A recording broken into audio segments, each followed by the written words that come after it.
Hi. So next thing I want to show you is how to mount a this portable shotgun microphone onto the camera and use it as an alternative to the XLR audio module. You will find that this input on this camera is a little bit noisy. There's a little bit of hiss. This is kind of indicative of DSLR cameras in general. They're not known for having really great audio preamps inside of the mini jack. But if you're just shooting B-roll and you're not shooting an interview and you want to get a better mic on the camera than the one that's built into the camera, which is terrible, you don't want to use that, this is a great alternative.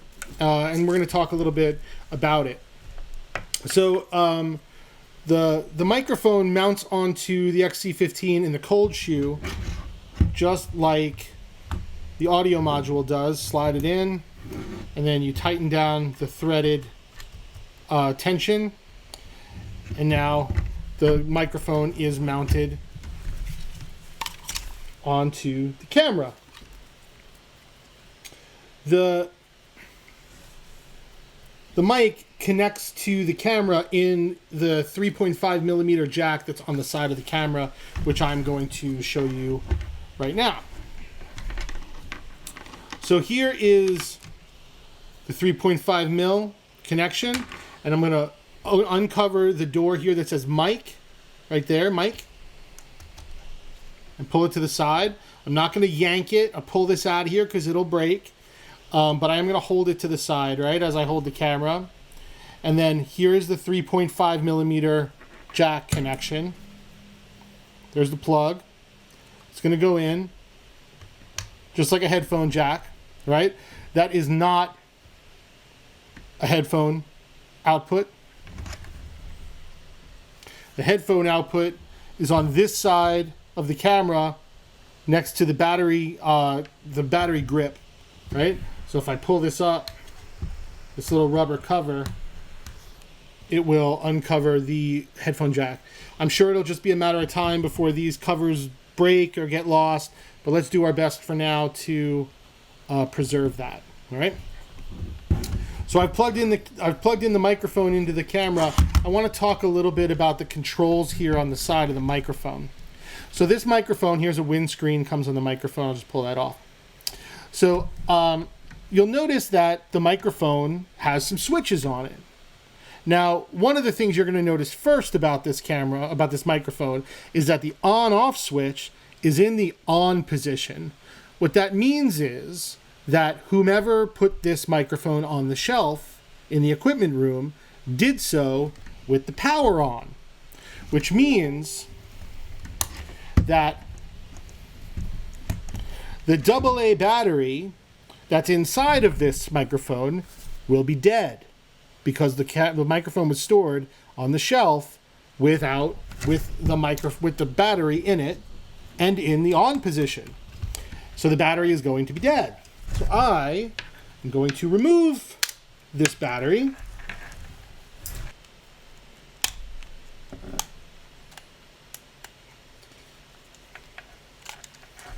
Here's my AAA battery that is dead.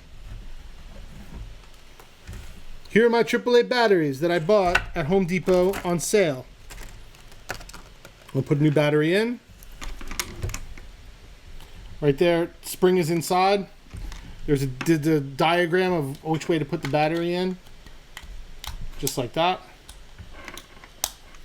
Now, when I turn the microphone on, see that light flash?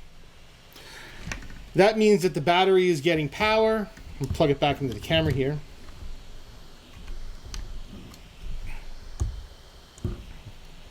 Now to talk a little bit about these other switches that are on the microphone. The on-off switch is the power control for the microphone. The middle switch is what's called a bass roll-off or a low-cut filter. And essentially what it will do is it will turn the volume down on the low end of the frequencies going into the mic. So if it's on this position, the audio will be unaffected, right? It'll be flat. If I turn this to the right position, where the line has that slope in the back end, on the left of it, that is to indicate that the low end frequencies going into the mic will be turned, the volume on those will be turned down, or they'll be rolled off, right? It'll cut the low end out. The reason you might do that is because sometimes when you're shooting and you're handling a microphone, the rumble or the bumping of like mic rumble is a low end frequency. So you can, if you roll off the low end, you can sort of turn the volume down on some of that rumble. And if you're holding the camera in your hand, this is helpful. But if the camera's on a tripod, you're just cutting frequencies out for no reason. So I would leave it off unless you're shooting in the hand, and then I would turn it on. On the left-hand side is a 10 decibel pad, which essentially what it does is that if you have a preamp or an input on a camera that's very hot, this will automatically lower the volume of the microphone going into the camera by 10 decibels. We want that to be turned off, because what we want is we want the mic to use its power to come into the camera pretty hot, so we don't have to turn the camera up too high, because the higher we turn the input on the camera up, the higher the hiss volume will be, that low end, that noise floor hiss at the bottom of all of our audio. And one of the benefits of using this mic is that it has its own power, and it should come in pretty hot, and we should be able to get a better sound. We'll talk about that in a future video when we turn the camera on. But the point of this video is to show you the equipment, how it mounts onto the camera. If I can do that without having to edit my video and be clumsy, there it goes. How it mounts onto the camera, and how it connects to the 3.5mm jack on the side of the camera. Thank you for watching. See you in the next video.